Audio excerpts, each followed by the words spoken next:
তুমি যে দুশ্চিন্তা করতে করতে শুকিয়ে গেছো, খাবারের রুচি হারিয়ে ফেলেছ, নির্গুম রাত কাটাতে কাটাতে একেবারে ক্লান্ত হয়ে গেছো। এই যে নির্গুম রাত কাটানো, ক্লান্ত হয়ে যাওয়া, দুশ্চিন্তা করা, এগুলো আদৌ তোমার কোনো উপকারে আসছে? এগুলো আসলে তোমার কোনো উপকারে আসছে না, বরং দুশ্চিন্তা করতে করতে তুমি তোমার মধ্যে মানসিক চাপকে বৃদ্ধি করছো, চলার পথের সাহসকে দুর্বল করছো, বেঁচে থাকার স্বপ্নকে তুমি ধূসর করে ফেলছো। ধরো তুমি সর্বশেষ পরীক্ষায় ভালো ফলাফল করতে পারোনি, ব্যবসা করতে গিয়ে অনেক টাকা লস করেছো, যা তুমি চেয়েছো তা তুমি পাওনি। না পাওয়া, ব্যবসায় লস করা, পরীক্ষায় ভালো ফলাফল না করা, এগুলো এখন তুমি মাথায় নিচ্ছ, টেনশন করছো, নিজেকে শেষ করে দিচ্ছ। ভালো ফলাফল না করা, ব্যবসায় লস করা, যা চেয়েছো তা না পাওয়া, এখন এগুলো তুমি মাথায় নিচ্ছ আর নিজের মধ্যে মানসিক চাপ বৃদ্ধি করছো, নিজেকে শেষ করে দিচ্ছ।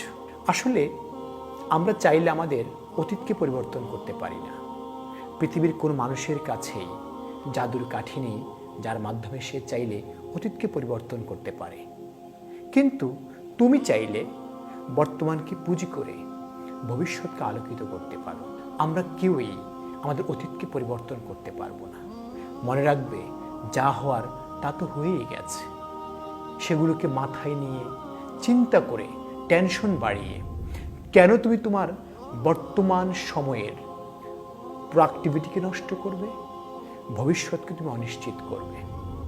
আমি বলি কি জানো, আমার, তোমার, আমাদের প্রত্যেকের ভবিষ্যৎকে সুন্দর করার জন্য বর্তমানকে গুছিয়ে সঠিকভাবে কাজে লাগানো দরকার।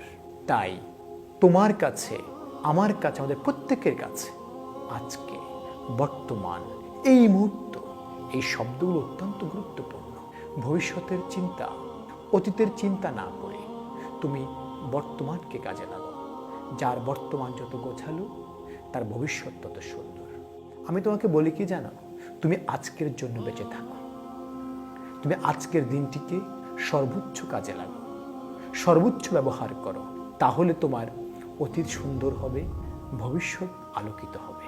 পৃথিবীতে অতীত বলে কোনো শব্দ নেই, ভবিষ্যৎ বলে কোনো শব্দ নেই, বরং আজকের যেটা বর্তমান, সেটাই আগামীতে অতীত হবে।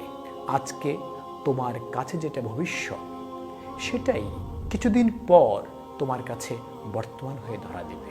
তাই আমি তোমাকে বলছি, আজকের দিনটিকে সর্বোচ্চ কাজে লাগাও। অবশ্যই তুমি সফল হবে, ইনশাআল্লাহ।